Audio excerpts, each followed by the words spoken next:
But yeah, like I was saying, Mesmers are great for boss fights. You just gotta make sure you're keeping your illusions alive. Some people will use the utility,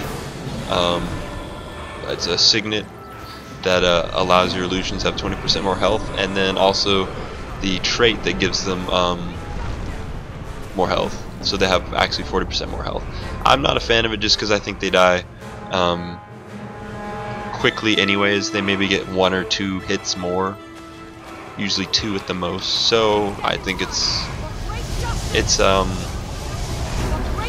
not a good way to spend your utilities. I personally, almost 90% of the time I'm playing this game, I'll be using, at least in PvE, I'll be using Signet Domination for extra condition damage, Null Field for support, removing conditions from my allies, removing boons from foes, and of course Feedback, which is one of the best utilities in the game in my opinion, especially for dungeons.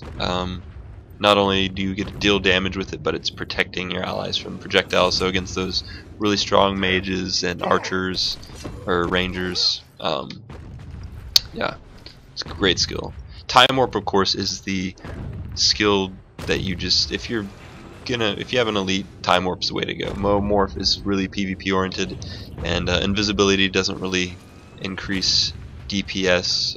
Time Warp, I mean, you res faster for your team. It's the best elite skill for the Mesmer, and one of the best skills in the game in my opinion.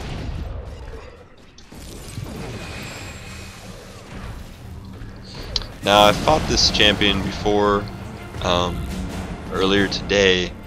He just hated me then. Like literally he kept following me for 5 minutes and I was his only target, and he really didn't like me. Right there I just cast Feedback, even though this guy isn't a class that's going to be using projectiles. Usually I'll set that out there when I have my duelist up, so I'm causing confusion.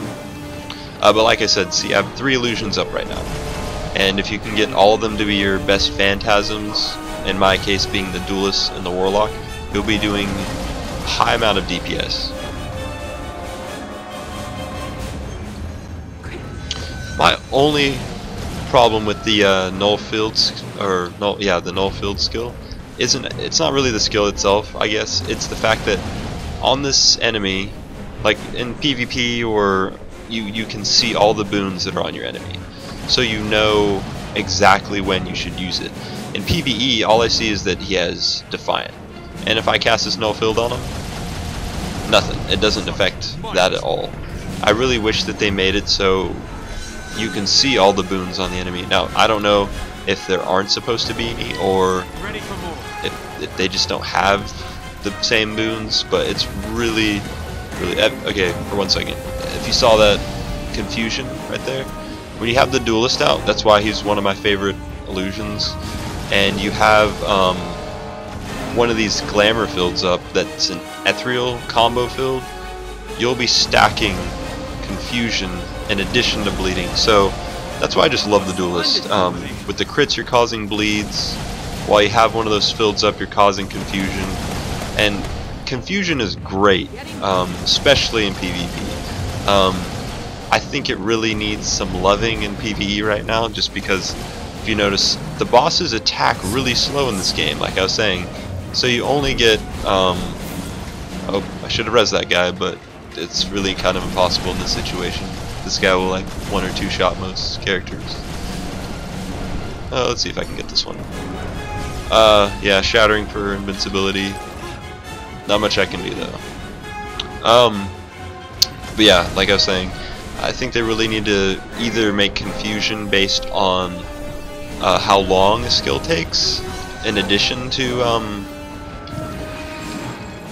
the times they use it, because right now bosses especially, but most creatures in PvE will stop attacking the second that you stack confusion on them, or they attack so slow you get like 1 or 2 ticks of it, so you do like maybe 2k damage, and in my opinion, or just in general, it's not worth getting 18 stacks in confusion on enemy just to do 6k because they attack twice while you have that much confusion on them. Either they need to make confusion last longer, or they need to make it more viable by having monsters attack quicker, or something along those lines. And that's the instance I was talking about, getting 2-shot. That's even with a lot of toughness. It's probably going to chase me around a lot, and those knockdowns are just not fun at all. Normally when you get down, the best thing to do is look for an enemy with low health and try to kill them as quickly as possible. Looks like I'm probably going to get killed before anybody tries to res me, but that's all good. Yeah, see, even the warriors get taken out pretty easily by this guy. So you just got to be on your toes. Blood Frenzy is really good to use when it gets close, these bigger bosses. Even though you really want to stay out of melee range generally, it's good when they get right up on you so that you can be temporarily invincible.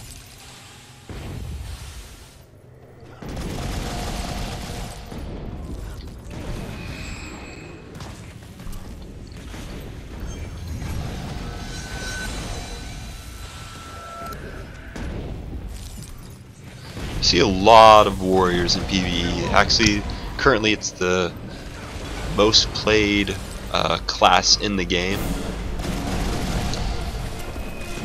It's the class arena that said it's the only one they're happy with right now, actually. I think playing a class that isn't so overplayed right now is a good idea, especially since you know, like, some of the other ones are probably getting buffs soon, just because there isn't that balance. Warrior's the only one they know they've pretty much perfected right now. But Mesmer's actually the least played class in PvE right now, or in the game in general, but you rarely see them in these higher level areas. I think it's a good thing, because I like the Mesmer and I didn't want to play a class that everyone else played. So the Mesmer is perfect for me. It's what I played in Guild Wars 1, it's what I want to play in Guild Wars 2. But yeah, see, I try to get that filled up there as soon as I know my duelist is going to go, so that I get those confusion stacks in addition to bleeds. And it works well when you do it with those combo fields.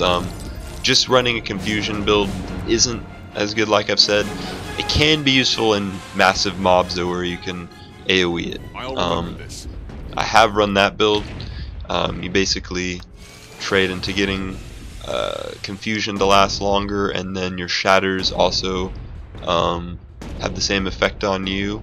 So you can get up to like 8 stacks of confusion just by using Cry Frustration, and then of course you can use the Scepter for even more. Scepter, I think, is a bit of a weaker weapon right now.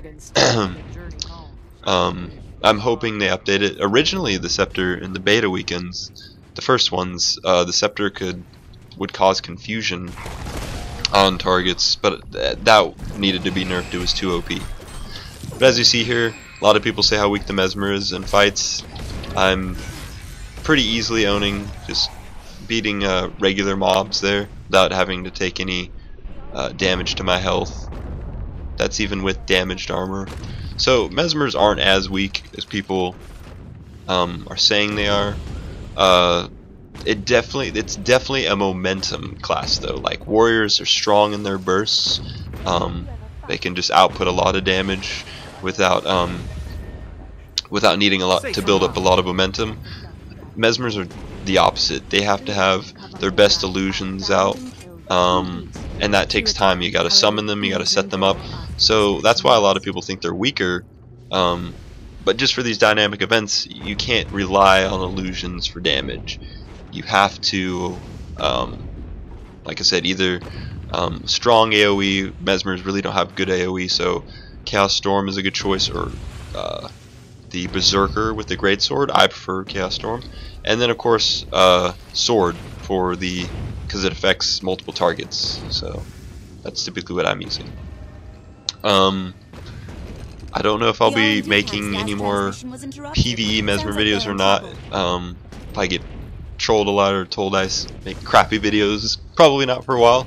If anybody has questions about the Mesmer or wants to see some specific builds, I can go ahead and post those. I don't really have a large YouTube following at all, so we'll just see what happens. But if you have watched this, thanks, and enjoy playing the Mesmer.